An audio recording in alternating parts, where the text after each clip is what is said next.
नमस्ते पेरेंट्स। अगर आपका बच्चा भी स्पीच थेरेपी लेता है और आपको ये नहीं पता कि आपका स्पीच थेरेपिस्ट क्या सही करवा रहा है, क्या गलत करवा रहा है, क्या प्रोफेशनलिज्म के अंडर आता है और क्या नहीं आता, तो आज मैं आपको ऐसे 5 पॉइंट्स बताने वाला हूं। अगर इन 5 पॉइंट्स में से एक भी पॉइंट आपका थेरेपिस्ट करता है तो प्लीज़ पेरेंट्स आज के आज ही अपने थेरेपिस्ट को चेंज करिए और किसी अच्छे प्रोफेशनल के साथ जुड़िए। First, poor assessment. अगर आपके थेरेपिस्ट ने बच्चे के थेरेपी सेशंस बिना प्रॉपर असेसमेंट के स्टार्ट करे हैं तो इट मीन्स ये प्योरली प्योरली एक रेड फ्लैग है पेरेंट। ये एक अनप्रोफेशनलिज्म का साइन है। एक गुड स्पीच थेरेपिस्ट एक अच्छे असेसमेंट के साथ, एक अच्छे वैल्यूएशन के साथ ही थेरेपी प्लान को डिज़ाइन कर सकता है। एक good speech therapist proper standardize tool का यूज़ करेगा, like reels, 3D LAT, LPT like linguistic profile test, for misarticulation तुतलानेपन के लिए पैट फोटो आर्टिकुलेशन टेस्ट। ये हो सकता है कि थेरेपिस्ट ने इन बड़े टेस्ट को अपने हिसाब से ब्रीफ करके मॉडिफाई कर कर यूज़ करा हो बच्चे के ऊपर। तो प्लीज़ पेरेंट, आप पेरेंट्स एज अ पेरेंट आपको पूछना चाहिए थेरेपिस्ट से कि सर या मैम आपने कौन सा टेस्ट यूज़ करा और मेरे बच्चे की लैंग्वेज एज क्या है। क्योंकि एक गुड थेरेपिस्ट एक प्रॉपर असेसमेंट करता है, उसमें बच्चे की सिमेंटिक कैटेगरी चेक करता है, प्रैग्मेटिक स्किल्स को चेक करता है, प्रैग्मेटिक्स को बताता है। हो सकता है कि एक गुड थेरेपिस्ट आपको बोले कि सर मैम एक प्रॉपर असेसमेंट हम एक उसमें नहीं ले सकते हैं, थेरेपी सेशंस जब चलेंगे उसमें ही असेसमेंट होता रहता है, तो देन इट्स गुड। ये ठीक है, ये एक प्रोफेशनलिज्म में हम कह सकते हैं कि दैट्स अ गुड पॉइंट, क्योंकि एकदम फर्स्ट विजिट में आप एसेस नहीं कर सकते हैं। सेकंड, अगर आपका बच्चा जो स्पीच थेरेपी ले रहा है और आप पूछ रहे हैं कि कब तक इम्प्रूवमेंट आ जाएगा और फेक प्रोमिस कर रहा है आपका स्पीच थेरेपिस्ट आपको, तो दैट्स द रेड फ्लैग। अगर आपके स्पीच थेरेपिस्ट आपको बोल रहे हैं कि बस मैम 15 दिन और 1 महीने 2 महीने में आपका बच्चा बिल्कुल ठीक हो जाएगा, या आप ये देखिए इस बच्चे को देखिए हमारे क्लिनिक पे आया था ये इतना अच्छा बोलने लग गया और आपका बच्चा भी कुछ महीनों में बहुत अच्छा बोलने लग जाएगा, तो parents be aware from that quack, be aware from that unprofessionalism.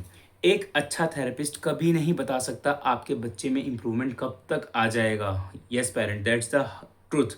एक अच्छा थेरेपिस्ट कभी आपको नहीं बोलेगा कि आपका बच्चा 2 महीने में 3 महीने में ठीक हो जाएगा। हाँ, एक अच्छा थेरेपिस्ट ऐसे पॉइंट्स आपके साथ डिस्कस कर सकता है जिससे बच्चे का प्रोग्रेस कितना स्लो हो सकता है, कितना फास्ट हो सकता है। क्योंकि पेरेंट्स बहुत सारे फैक्टर डिपेंड करते हैं प्रोग्रेस में। किसी बच्चे के प्रोग्रेस में बहुत सारे फैक्टर्स होते हैं, जैसे कि बच्चे का IQ क्या है, बच्चे का SQ क्या है, और लैंग्वेज स्टिमुलेशन का एनवायरनमेंट कितना अच्छा है आपके घर में, थेरेपी की फ्रीक्वेंसीज कैसी है, बच्चे की एज क्या है। आप मेरी प्रीवियस वीडियोस में देखेंगे तो आपको पता लगेगा कि जब हम बात करते हैं क्रिटिकल डेवलपमेंट पीरियड जो होता है वो क्या है, वो अगर बच्चा उस पीरियड के दौरान आ रहा है उसके बाद आ रहा है, बहुत सारे फैक्टर्स डिपेंड करते हैं पेरेंट्स। अगर ऑटिज्म है तो सीवियरिटी कितनी है, माइल्ड, मॉडरेट, सीवियर, कोई अदर कोमोबिलिटी तो नहीं है, इंटेलेक्चुअल डिसेबिलिटी तो नहीं है, बच्चे को हेयरिंग इम्पेयरमेंट तो नहीं है। तो ये सारे फैक्टर्स डिपेंड करते हैं, उसके बाद ही थेरेपी का प्रोग्रेस पता लग सकता है। थर्ड, आपके पूछे हुए सवालों को थेरेपिस्ट घुमा घुमा कर कुछ भी बोल देता है और आपको नहीं समझ नहीं आ रहा है कि ये थेरेपिस्ट क्या कह रहा है, तो that's the red flag again parents. अगर आपने पूछा कि सर ये आप मेरे बच्चे में इम्प्रूवमेंट कब तक आएगा, तो वो बोलता है हाँ हाँ आप आ जाएगा इम्प्रूवमेंट, चिंता मत करो आप, ये जैसे बच्चा बोल रहा है ना वैसे ही बोलने लग जाएगा। तो डेफिनेटली मैं पेरेंट्स आपको लिखवा कर दे रहा हूँ, वो बच्चा जो बोलने लगा उसको तो वो प्रोफाइल आपको नहीं बताएगा, लेकिन वो फिर क्या बोलेगा, वो देखो उसके पेरेंट्स तो उसके ऊपर काम कर रहे हैं, आप नहीं काम कर रहे हो। वो ब्लेमिंग करेगा, आपके ऊपर ब्लेम करेगा। तो आपके पूछे हुए सवालों के को घुमाकर आपके ऊपर ब्लेम करना स्टार्ट कर देगा। तो जब ये ब्लेमिंग बहुत इजी साइन होता है पेरेंट्स आपको गिल्ट देकर काम करवाने का, वो आपके ऊपर गिल्ट देता रहेगा कि देखिए आपकी कमी है, आप स्क्रीन दिखाते थे, फ़ोन दिखाते थे, इस वजह से बच्चा नहीं बोल पा रहा। तो पेरेंट्स, फर्स्ट ऑफ ऑल मैं आपको क्लियर कर देता हूँ, स्क्रीन दिखाने से ऑटिज्म नहीं होता है पेरेंट्स, बिल्कुल भी नहीं होता। हाँ, ऑटिज्म एक न्यूरो डेवलपमेंटल डिसऑर्डर है। अगर किसी बच्चे को पहले से ही ऑटिज्म है और स्क्रीन टाइम उसका हाई है, डेफिनेटली उसका लैंग्वेज स्टिमुलेशन पुअर होगा और उससे कुछ दिक्कत आएगी और शायद ज़्यादा भी दिक्कत आ सकती है, बट ऑटिज्म नहीं होता स्क्रीन दिखाने से। ओके, इसके ऊपर हम डिटेल वीडियो बनाएंगे नेक्स्ट कभी। सो फोर्थ क्वेश्चन है, अगर आपका थेरेपिस्ट कुछ थेरेपी एक्टिविटीज़ करवा रहा है या कोई भी कुछ भी कर रहा है और उसको अच्छे से एक्सप्लेन नहीं कर रहा या एविडेंस बेस्ड प्रैक्टिस फॉलो नहीं कर रहा, तो that's a red flag. For example, therapy में आपने देखा होगा थेरेपिस्ट राइम्स गाते हैं और ब्लॉक्स के साथ खेलते हैं, और फॉर एग्जांपल थेरेपिस्ट कभी कभार बीच बीच में थोड़ी टोन को हाई कर देता है। तो वो क्यों कर रहे हैं? अगर थेरेपिस्ट ने खुद आगे से आपको बताया तो that's good, he is a good, he और she is a good therapist. अगर आपने पूछा और तब नहीं बताता थेरेपिस्ट, कि वो थेरेपिस्ट हो सकता है बोल दे ऐसा ही होता है मैम, थेरेपी में ना आपको ऐसे करना पड़ता है, ये बच्चे जो होते हैं ना थोड़ा बच्चों को संभालने के लिए इस तरीके से करना पड़ता है, कि ऐसा कुछ कह देता है, तो दैट्स नॉट गुड पेरेंट। वो प्रॉपर आपको बैठा के उसे समझाना चाहिए कि प्रीलिंग्विस्टिक स्किल्स क्या होती है, ऑडिटरी मेमोरी क्या होती है, ऑडिटरी अटेंशन कैसे इंप्रूव करते हैं, ये सब वो बच्चे के एक एक प्रोफाइल को डिकोड करते हैं, उस हिसाब से उसके बेस पे एक्टिविटी और राइम्स, इवन राइम्स भी उसी हिसाब से चूज़ की जाती है।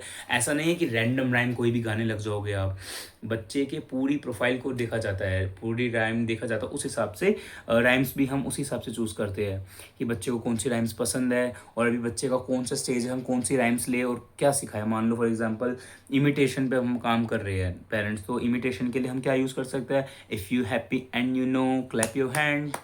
तो यहाँ इमिटेशन पे मैं बच्चे को क्लैपिंग सिखा रहा हूँ, जो मैं पीएलएस की बात करता हूँ, प्ले लिंग्विस्टिक स्किल्स की बात करता हूँ, तो हम यहाँ पे क्लैपिंग सिखा रहे हैं बच्चे को। ओके, सो पेरेंट्स अगेन, अगर आप कोई सवाल पूछते हैं और वो एविडेंस बेस्ड प्रैक्टिस या कोई रिजल्ट या रिसर्च पेपर नहीं दिखाता है थेरेपिस्ट उसके रिगार्डिंग, तो डेफिनेटली ही इज़ और शी इज़ अ क्वैक और अनप्रोफेशनल है। हाँ, तो लास्ट पॉइंट पेरेंट्स, सबसे इंपॉर्टेंट पॉइंट, आरसीआई रजिस्ट्रेशन। अगर आपके थेरेपिस्ट का रिहेबिलिटेशन काउंसिल ऑफ इंडिया से आरसीआई रजिस्ट्रेशन नहीं है तो he is definitely a quack. ठीक है पेरेंट्स, आप क्या कर सकते हैं, अपने थेरेपिस्ट से बोलिए कि आपका आरसीआई नंबर क्या है, आप अपना उससे आरसीआई नंबर लीजिए, वो आपको एक आरसीआई नंबर देंगे।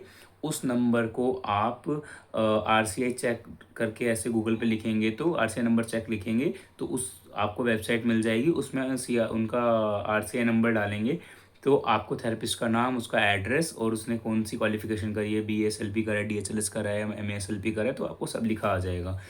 सो पेरेंट्स, मैंने आपको 5 पॉइंट्स बताए, तो बी अवेयर। अगर इस 5 पॉइंट में से एक भी चीज़ हो रही है आपके साथ, तो आप आज के आज ही बच्चे की थेरेपी को बंद करवाओ, किसी अच्छे थेरेपिस्ट को देखो। अगर आपको कोई अच्छा थेरेपिस्ट नहीं मिल पा रहा है, आपको लगता है कि सर अभी तक हमारे पास कंसल्ट में कोई अच्छा थेरेपिस्ट नहीं है, सो प्लीज़ आप मेरे से अभी कंसल्ट करो।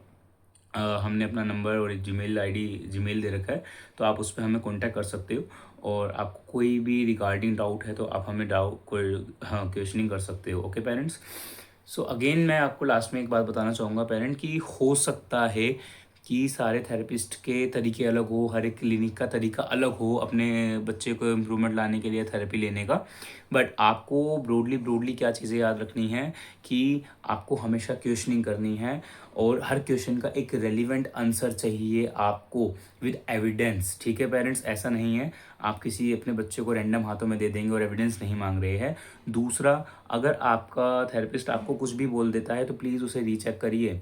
आज का इतना अच्छा सोशल मीडिया है, सब कुछ है आपके पास, तो आप रीचेक करिए, गूगल का यूज़ करो। ठीक है पेरेंट। और थर्ड वन इज़, अगर आरसीआई नंबर नहीं है तो प्लीज़ पेरेंट आज के आज अभी के अभी थेरेपी को छोड़िए और किसी अच्छे आरसीआई सर्टिफाइड थेरेपिस्ट के पास ही अपने बच्चे का ट्रीटमेंट और बच्चे की थेरेपी प्लान को करवाइए। Okay parents, thank you so much for watching this video, please subscribe, और अगर कोई भी आपको डाउट है तो कमेंट कीजिए। नमस्कार।